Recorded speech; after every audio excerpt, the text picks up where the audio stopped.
নানা সমস্যায় জর্জরিত ফেনীর বিসিক শিল্পনগরী। নিরাপত্তাহীনতা, জলাবদ্ধতা ও অতিরিক্ত কর জটিলতায় নাখোশ শিল্প মালিকরা। এছাড়াও ফেনীতে শতাব্দীর ভয়াবহ বন্যার কবলে পড়ে যে আর্থিক ক্ষতির সম্মুখীন হতে হয় তা পূরণ করতে সরকারি কোনো উদ্যোগ নেই। কর্তৃপক্ষের উদাসীনতায় মিলছে না কাঙ্ক্ষিত সুফল। বিসিক কর্তৃপক্ষ বলছে, উন্নয়নের জন্য যে বরাদ্দ নির্ধারণ করা হয় সেটি অপ্রতুল। ফেনী থেকে আজাদ মালদারের পাঠানো প্রতিবেদন জানাচ্ছেন নুসরাত জাহান সিন্ধি।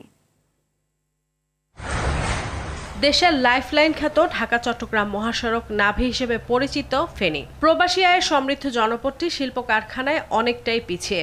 নানা প্রতিকূলতা আর বিনিয়োগকারীদের প্রতি অসহযোগিতার অভিযোগ আছে বিসিক শিল্পনগরীর কর্তৃপক্ষের বিরুদ্ধে।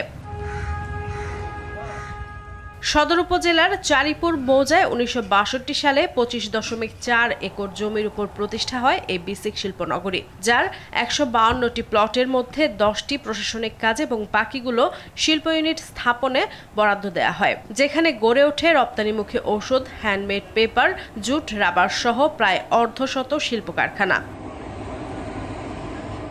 তবে বর্ষায় জলাবদ্ধতা, ড্রেনেজ সমস্যা, আলো স্বল্পতা আরও রয়েছে নিরাপত্তার ঝুঁকি, যা এখানকার প্রতিদিনের সঙ্গী।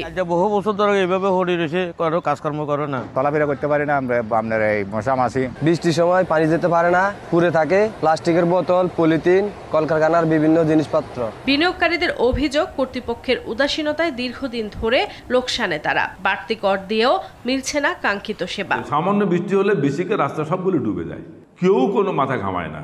এখান থেকে ওনারা নেবার চেষ্টা করতেছে, কিন্তু দেবার কোনো ফেসিলিটি নাই। আমরা যারা ভ্যাট দিচ্ছি তাদের থেকে আরও যতটুকু তারা নেওয়ার জন্য আমাদের উপরে জোর জবরদস্তি করে। তবে কর্তৃপক্ষ বলছে, সমস্যার সমাধানে যে বাজেট দেয়া হয় সেটা প্রয়োজনের তুলনায় অপ্রতুল, তাই কোনো সংস্কার করা সম্ভব হয় না।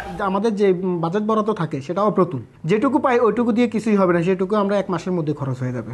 তো এইটুকুর ব্যবস্থা হচ্ছে ওনারা যদি নিজ নিজ উদ্যোগে করে, সেক্ষেত্রে আমার মনে হয় এটা ফলপ্রসূ হবে, আদারওয়াইজ এটা হবে না। কর্তৃপক্ষের উদাসীনতা দূর করে শিল্প উদ্যোক্তাদের প্রতি সহযোগিতার হাত বাড়াতে সংশ্লিষ্ট দপ্তরের প্রতি জোর দাবি ভুক্তভোগীদের।